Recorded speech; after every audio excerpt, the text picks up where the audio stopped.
have that the Petroleum Products Retail Outlet Owners Association of Nigeria has stated that the price of premium motor spirits charged at out by the old Port Harcourt Refinery is more expensive than Dangote Refinery's products. This was disclosed by the union's public relations officer, Dr. Joseph Obele, during the official reopening ceremony of the refinery, which is now operating at a capacity of 60,000 barrels per day.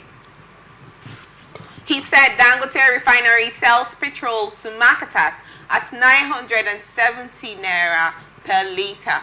NNPCL's price stands at 1,045 naira, a difference of 75 naira per litre. 75 naira price differential is a steep margin for businesses, particularly for an industry where profitability hinges on competitive pricing.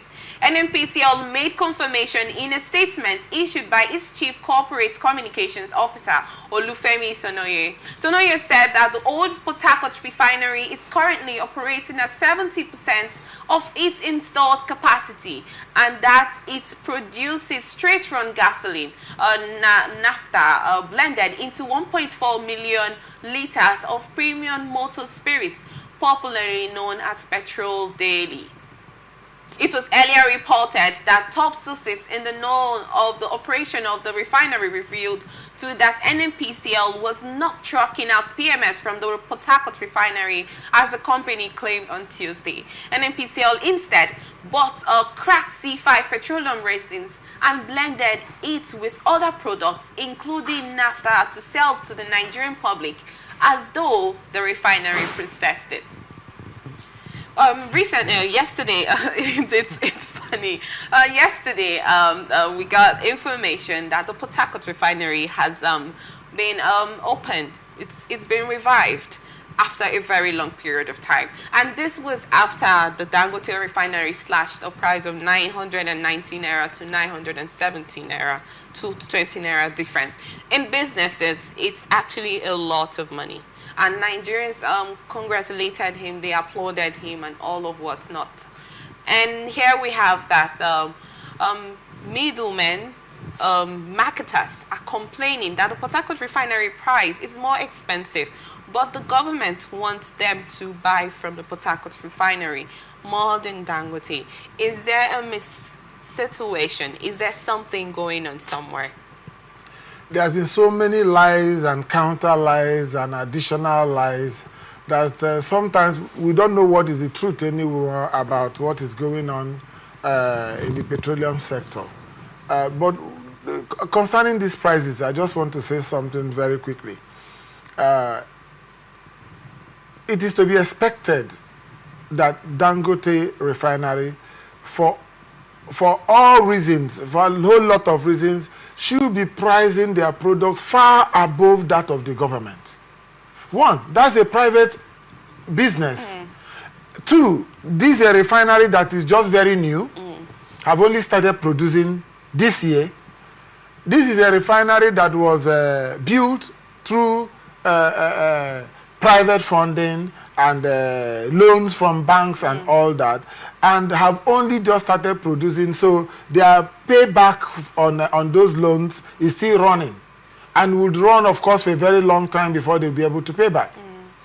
Compare that to the government refinery, built with public funds, installed a long time ago, only refurbished. So the cost of the refurbishing of the refinery is not expected to be like the cost of completely building a new refinery.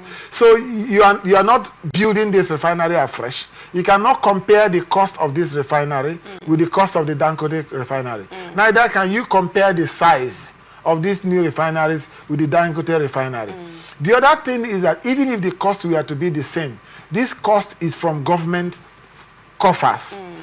Now, they claim that this refurbishing they did was done with loan. That would be a small percentage of borrowed money compared to the Dangote own. So on what basis is a government refinery owned by the government, owned by the public, pricing its products far and above a private refinery? The government refinery ought to have brought that their own price reasonably low because the installed capacity and the cost is already borne by the government, which means it is our money that financed and executed it. It's our money. Yes. So that would have first helped in forcing down the price of Dangote, for instance. Maybe they would be able, competing with the government, to come down a little more. But instead, government is pricing its own higher. So government is now doing business with our own money. And to whose interest? To whose benefit? Is it to the interest and benefit of the citizens and the masses? Or to the interest and the benefit of the few who are controlling the government? That's why sometimes I'm inclined to think that government is the government seems to be in business and not in governance. Not to the benefit of the individual. That's a problem. And we had a situation where Dangote Refinery was calling on marketers to come and buy. It was more like he was marketing his product. Yes. And he complained at some point that the marketers are not buying from him. And more like they prefer to buy from NNP's, the other refinery, the Port Harcourt Refinery. I don't know if I'm right. If I'm wrong, you can quote me. I think this. I'm sorry. Yeah. I think there was another reason why he had to slash the 20 naira difference. 20 naira difference is not a slash. It's not a slash. To reduce the price. Reduce the price to 970 naira from 990 naira to make marketers buy from him. But in as much as he has done this, marketers still do not patronize him. I don't understand what is going on. There's a lot of inside tricks that they play. I will imagine, if I'm going to buy something in the market, that I will be driven more if the quality is the same and all that I will buy from where the price is lower. That's a natural thing to do. Yes. So except there is something else that they are not telling us. Okay. And from all the promises that Dangote made, from all the expectations before that refinery came on stream, it's expected. In fact, we expect that price to come down more.